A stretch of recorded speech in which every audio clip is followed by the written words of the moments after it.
moon, anything. And if it doesn't work, then probably people actually will know my name years from now as the guy who didn't bring you television from the moon.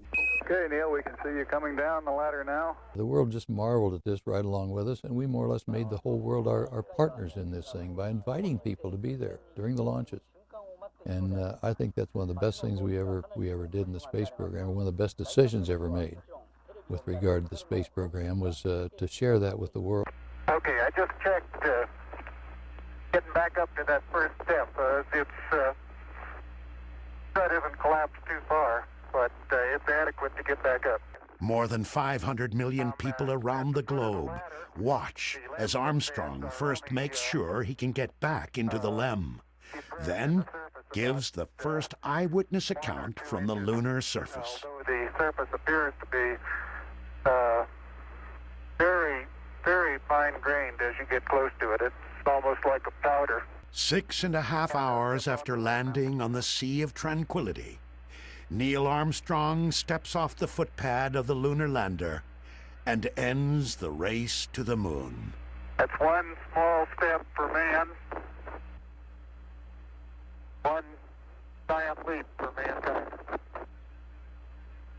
For 2 hours and 31 minutes, Armstrong and Aldrin share their observations. The surface is fine and powdery.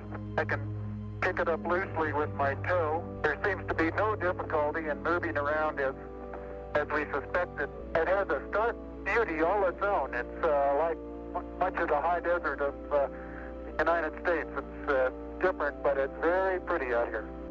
Beautiful view. Isn't that something? Magnificent sight out here. Magnificent desolation. Aldrin says magnificent, but thinks otherwise. What a desolate place we just landed on. Absolutely no life, no color, really, until you get down and look at the minerals in the rocks, because everything's covered with this little dust. They are the only two beings here, but Armstrong and Aldrin have come for all humanity. Here men from the planet Earth first set foot upon the moon, July 1969 AD. It came in peace for all mankind. The primary and secondary struts are in good shape. With future moon landings dependent upon its integrity, the LEM is examined closely. Antennas are all in place. There's no evidence of problem underneath the LEM due to either the engine exhaust or drainage of any kind. What little science this mission has time for is conducted with a seismometer. A core sampling is taken. I hope you're watching how hard I have to hit this into the ground to the tune of about 5 inches, Houston. No trip is complete without souvenirs. Commander Armstrong tallies up their take of moon rocks for study back on Earth. And we got about, I'd say 20 pounds of carefully selected, if not documented, samples.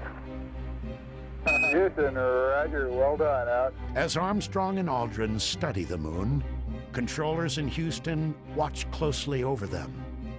Their life-sustaining suits have limited supplies of oxygen and power, and they're reaching their safety margins. Buzz, this is Houston. It's about time for you to start your EVA closeout activities. Roger.